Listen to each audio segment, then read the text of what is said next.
हो गए हो, उन गुनाहों को आप माफ कर दीजिए। आप माफी देने वाले हो। और इधर का क्या हाल होता है, इधर भी जब तक आप एक दूसरे से माफी नहीं मांग लेते और वो माफ नहीं कर देता, तब तक तुम्हारा छुटकारा नहीं होता। आज क्या करना है, आज आपको गुरु महाराज के नाम का झंडा लगा हुआ है। 23 मार्च को गाड़ दिया गया था और 30 तारीख को उसको बदल दिया गया है। वो मालिक का झंडा है। उस झंडे की जड़ में जो मिट्टी पड़ी हुई है, किसकी जड़ में मिट्टी पड़ी है? गुरु महाराज के नाम के झंडे की जड़ में मिट्टी पड़ी हुई है। 2 उंगलियों के बीच में जितनी मिट्टी आ जाए, आप उसको निकालकर हथेली पर रख लीजिए, बाएं हाथ पर।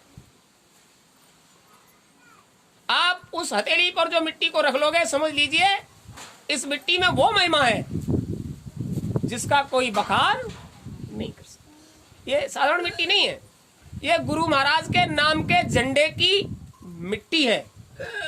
जहां झंडा गड़ा है वो मिट्टी गुरु महाराज के। लेकिन ध्यान रखना, ऐसा मत करना, हो गया था एक बार, ऐसा मत करना कि खोस खोस के भर के ले जाना। बताया कितना है? इन 2 उंगलियों के बीच में जितनी मिट्टी आ जाए, सिर्फ इतनी, और फिर किसी में भी मिला दोगे वो अमोघ औषधि बनकर तैयार। लेकिन उसका करना क्या है?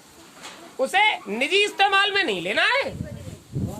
गुरु महाराज हमेशा परमार्थ के लिए ही चले। वो मिट्टी जो 2 उंगलियों के बीच में आप ले लोगे, उसका आपके लिए कोई महत्व नहीं है।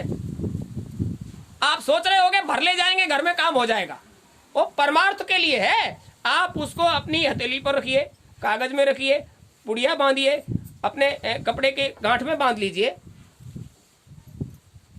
आप जिस पर दयाल हो जाओगे उस पर वो काम करेगी, और तुम पर कोई काम करने वाली। ये परमार्थी रास्ता है, स्वार्थी थोड़ा ही है कि बांध कर ले जाओ, अपना काम कर लेंगे कि हम भैंस को लगा दें कि जानवर को लगा दें। अरे वो परमार्थी रास्ता है भाई। गुनाहों की माफी के लिए वो दिया गया है, और गुनाहों की माफी के लिए आप उस मिट्टी में से थोड़ा सा निकाल कर जिसके मस्तक पर लगाओगे, हाथ जोड़कर कहोगे माफ कर दीजिए, मालिक उसे माफ कर देगा। और इसके लिए थोड़े ही है कि उसको भर ले जाओ। ये स्वार्थ का रास्ता नहीं, परमार्थ का रास्ता है। उस मिट्टी को हाथ पर रखोगे और जिसके मस्तक पर रखोगे, समझ लीजिए वो तुम्हारे गुनाहों को माफ कर दे। मलावन में पंडित रामशंकर जी थे। पंडित रामशंकर जी थे, सुबह को जब पूजा कर लेते थे तो एक बतासा हाथ पर रखते थे और पूरे दिन बांटते थे। एक बतासा पूरे दिन बांटते थे। ऐसे बतासे पर उंगली रगड़ी और तुम्हारी हथेली पर रगड़ दी, कह दिया चाट लो। प्रसाद तो प्रसाद है। वहां तो 2 उंगलियों में जितनी मिट्टी आ जाए। वास्तविकता ये है कि आप कहते हो हमारी तबीयत खराब हो गई, तो डॉक्टर तुम्हें छोटी सी गोली दे देता है और तुम्हें लाभ हो जाता है। अब खाते हो मंदिर बनाकर, उधेड़ते हो, सारा खा लिया, और गोली कितनी खाई? छोटी सी, और क्या हो गया? आराम। तो आप बताइए, छोटी सी गोली तुमको आराम कर जाती है, तो गुरु महाराज की दया का एक कण भी जिसको आप रख दोगे, उसको अंतर से तुम्हें तुम्हारे गुनाहों के लिए माफ करना, वो सिर्फ यहीं तक सीमित है। ये बाहर का सौदा नहीं है। जो मालिक के दरबार में आ जाएगा उस पर मालिक की दया उतरेगी, और जो दरबार में नहीं आएगा तो हम तो बहुत प्रार्थना करते हैं, रोते गिड़गिड़ाते हैं। आप लोग हो जब सामने होते हो तो देखो कितनी देर तक प्रार्थना करते हैं, हुजूर जो भी जीव आपके दरबार में आ गया है उन सब पर दया करना, उनकी हाजिरी भरो, इनको देखो। जब ये जीव उधर चलकर आए तो किसी भी मंडल में जाएं, ये कहें देखो हम वहां दरबार में गए थे, देखो हम वहां गए थे, आप लोगों की पहुंच के बाहर हो गए हम, तो वो जाने देगा। इन सबकी हाजिरी भर लो, इन पर अपनी दया की धार उतार दो, तो मालिक की दया उतरती है। और जब दया उतरती है तो उसका एक खासा अनुभव होता है कि जब उनकी दया उतरती है, जब तक उनकी दया उतरती रहती है तब तक तुम्हारे मन में संसार आता ही। अभी आप लोग जितनी देर से बैठे हो, संसार की कोई चिंता? ये गुरु महाराज की दया। कहाँ चला गया संसार? सबको तो छोड़कर आए हो, और जाते ही वो तुम्हें फिर लिपट जाएगा। तो मालिक की ये दया उतरी, और जो वास्तविक लाभ है उतना जितनी देर आपको मिल गया। अरे किसी माई के लाल की हिम्मत नहीं सचखंड तक जो यहाँ के आए हुए जीव को कहीं रोका टोकी कर सके। ये छोटी मोटी बात नहीं है। अरे ये भूत प्रेत देवी देवता तो बात कुछ भी नहीं है, यहाँ सेवा करते हैं या झाड़ू लगाते हैं। मालिक के दरबार में।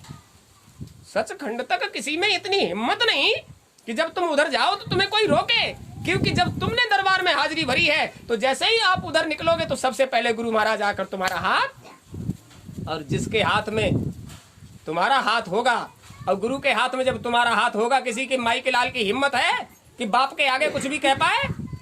अलख अनामी धाम से उतरे जनहित हेतु, बंदों जय गुरुदेव पद जो बारिद भवशे। वो अनामी धाम से उतर कर आए हैं, उससे ऊपर कोई धाम आज तक बना ही नहीं है। और उनकी दया, उनके दरबार में बैठकर उनके लिए जो समय तुमने दे दिया उसकी कोई कीमत आंक सकता है? नहीं आंक सकती। तो आज बहुत बड़ी बात है कि गुरु महाराज ने आपको होली उत्सव मनाने का अवसर दिया। आप लोग, इतना ही काफी है, एक दूसरे के आगे हाथ जोड़कर गुनाहों की माफी मांग लेना। और सारा कुछ गुरु महाराज के दरबार का खेल है, ये तमाशा है। जो उनके आगे नतमस्तक हो गया और वही सबके आगे है, तो वो सिर्फ ये कहते हैं कि सब में हमें पहचानो। सिया राम मैं सब जग जानी, करो प्रणाम जोर जुग। ये जोर जुग पानी क्या होता है? सिया राम मैं सब जग जानी, ये सिया राम कौन है? सिया राम कौन है? आपके यहाँ कोई है सिया राम? अरे यार भाई प्रेमियों, ये सिया राम आप ही तो हो। ये सिया आपका जीवात्मा और राम आपका मन। ये संसार में रम गया है, और जब तक ये जीवात्मा अंतःकरण के साथ गुरु को समर्पित नहीं होती, संसार में तो इस सत्ता का आपको ज्ञान भान होता ही नहीं कि मालिक की सत्ता क्या है। करो प्रणाम जोर जुगपानी। ये जुगपानी का मतलब है कि जितनी युक्तियों से आप जो कुछ कर सकते हो, आप पानी को कटोरी में डालो तो कटोरी की शकल, थाली में डालो तो थाली की शकल, लोटे में डालो लोटे की शकल, गिलास में डालो गिलास की शकल। मतलब संसार में जो जैसा चाहे वैसा बर्ताव करोगे तो तुम संसार के प्रिय बने रहोगे, और आप नखरे दिखाओगे तो किसी के भी प्रिय रहने वाले। अपने स्वभाव को संसार के अनुरूप बनाए रखो, लेकिन चाल में डगमग और मतलब में जो जैसा कहे हाँ हाँ। लेकिन लक्ष्य हमें कैसे मिलेगा? हमें उस तरह से, एक बार गुरु महाराज ने ये कहा था कि झूठ बोलने में कोई बुराई नहीं है, लेकिन उस झूठ से तुम्हारा भला हो जाए तब तो। कहां झूठ बोल जाते हो? जहां तुम्हारा स्वार्थ होता है। गुरु महाराज ने सिर्फ एक बात के लिए कहा था कि खान पान सुधार लीजिए तुम्हारा काम हो जाएगा, रहनी गहनी सुधार लीजिए तुम्हारा काम हो जाएगा। अब रहनी सुधर जाएगी, हम समाज के संपर्क में नहीं आते, गहनी कैसे सुधर जाएगी?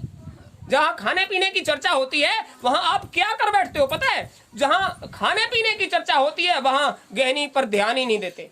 अरे वहां कह दीजिए आज हमारा व्रत है, और कोई फल लेकर आ जाए तो कह दीजिए हमारे पेट में दर्द है। तुम्हारे पेट में वास्तव में दर्द है, तुम्हें वास्तव में तकलीफ है, लेकिन कहां तकलीफ है? तुम्हारे अंतःकरण में तकलीफ है। इस खान पान ने तो सब कुछ बिगाड़ी दिया है। खान पान से मन बुद्धि चित्त और अहंकार सब दूषित हो गए। इन सबको शुद्ध करने के लिए खान पान सुधारना पड़ेगा।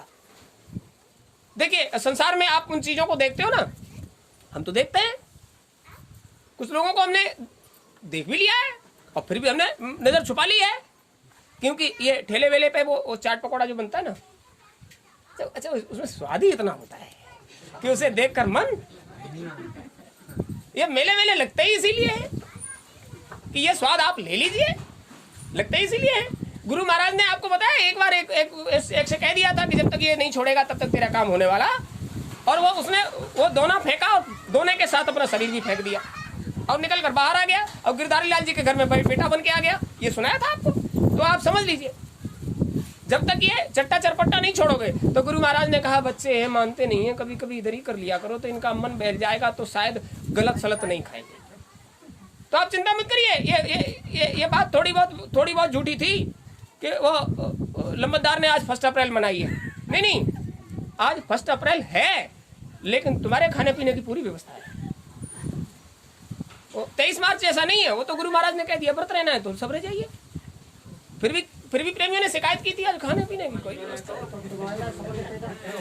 आज खाने पीने की कोई व्यवस्था नहीं है। हमने सुन लिया ये लोग खाने पीने के चक्कर में है, और गुरु महाराज का आदेश है कि 2 बजे तक सबको व्रत रहना है। हाँ हाँ।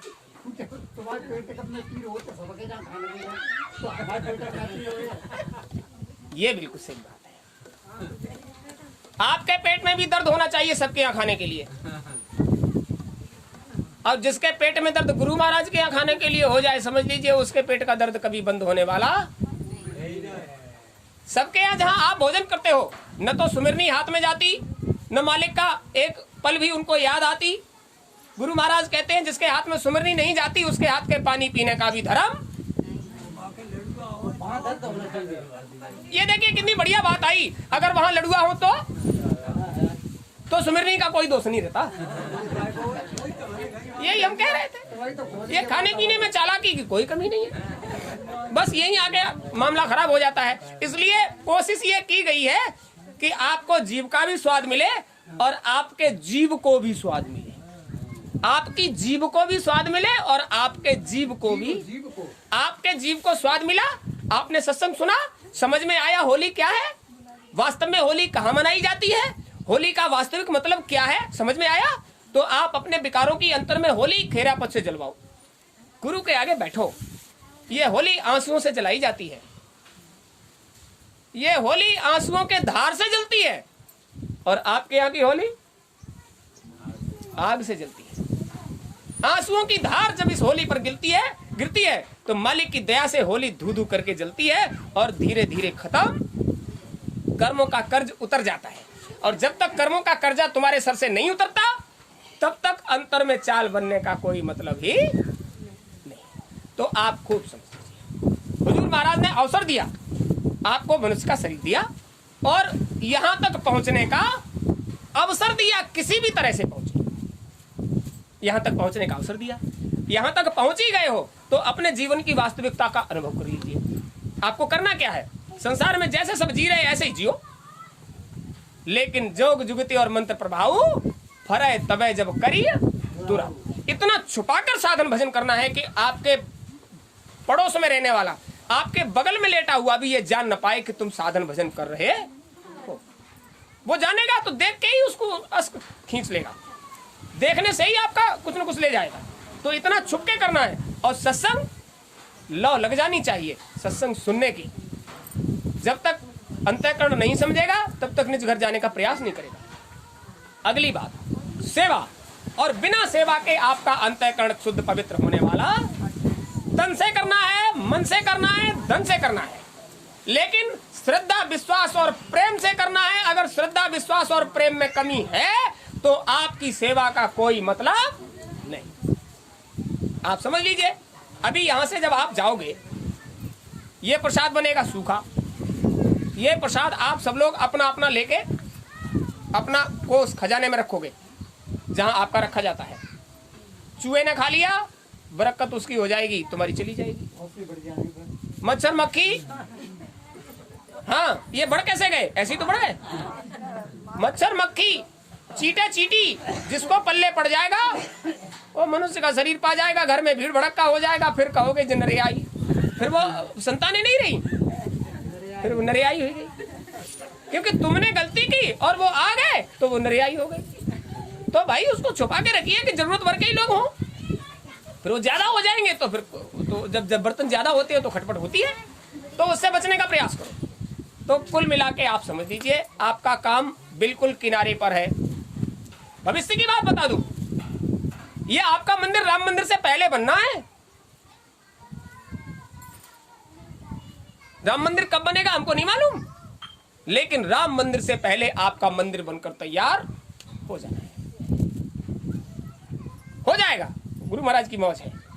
लेकिन आप पीछे रह गए तो कितने लोग हैं जिन्होंने राम मंदिर में सेवा दिया है?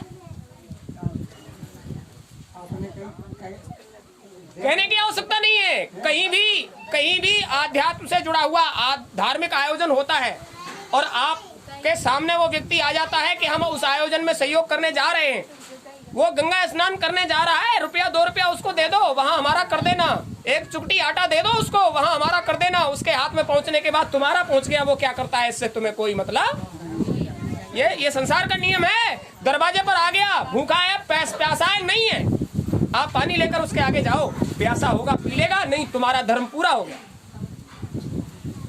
तो ये क्या निमंत्रण किया जाता, तब आप समझते। अरे पहली मंजिल के मालिक का चिन्ह बन रहा है, जब पहली मंजिल का ही खुश नहीं होगा आपसे तो दूसरी मंजिल के लिए रास्ता कैसे देगा। सेवा देनी थी आपको, सब लोगों ने दिया है, बहुत अच्छा किया है। और इधर भी ध्यान रखिए, उनसे तो शायद आपकी मुलाकात नहीं हुई होगी, पहली मंजिल वालों से मुलाकात नहीं हुई होगी, लेकिन गुरु महाराज से तो मुलाकात हुई है। और जब इधर से उधर जाओगे तो मुलाकात गुरु महाराज से ही होगी। वो ये कहेंगे, बच्चा तुम्हें संसार का सारा वैभव सौंप दिया और तुमने हमारे लिए क्या किया। अरे आप इस मंदिर की बात करते हो, सतयुग आने से पहले आपकी जिम्मेदारी है हर जिले में गुरु महाराज के नाम का एक चिन्ह बनना। ये तो तुम्हारे घर में बन रहा है, हर जिले में गुरु महाराज के नाम का एक चिन्ह बनना चाहिए, क्योंकि जब वो लोग निकल कर आएंगे तो ठहरेंगे कहाँ।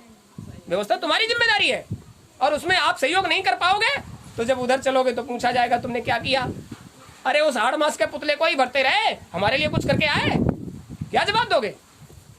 लेकिन आप ये सोच रहे होंगे, गुरु महाराज ने एक बार कहा था, बच्चा तुम नहीं करोगे तो हम भूतों से करवा लेंगे। वो तो करवा लेंगे, ऐसे नहीं करवाएंगे। अभी देखना जेठ तेरस के कार्यक्रम के बाद, जेठ तेरस के कार्यक्रम के बाद जितना कमी आपकी रह जाएगी, यहाँ भूत खिलाई होगी, लाठी बजेगी, लाठी बजेगी, भूत पकड़ लाएंगे। और गुरु महाराज के दरबार में भूतों का ये काम नहीं होता। तमाम लोग अपनी समस्याएं लेकर आएंगे, उनसे कह दिया जाएगा रजिस्टर में लिख दो, वो अपनी समस्याएं लिखेंगे और जब दूसरी बार आएंगे तो उनको समस्याओं का समाधान मिलेगा। लेकिन कितनी डांट पड़ेगी कि हिम्मत नहीं पड़ेगी सामने जाने की। मालिक का दरबार है, सिर्फ स्वार्थी हो गए, परमार्थ में क्या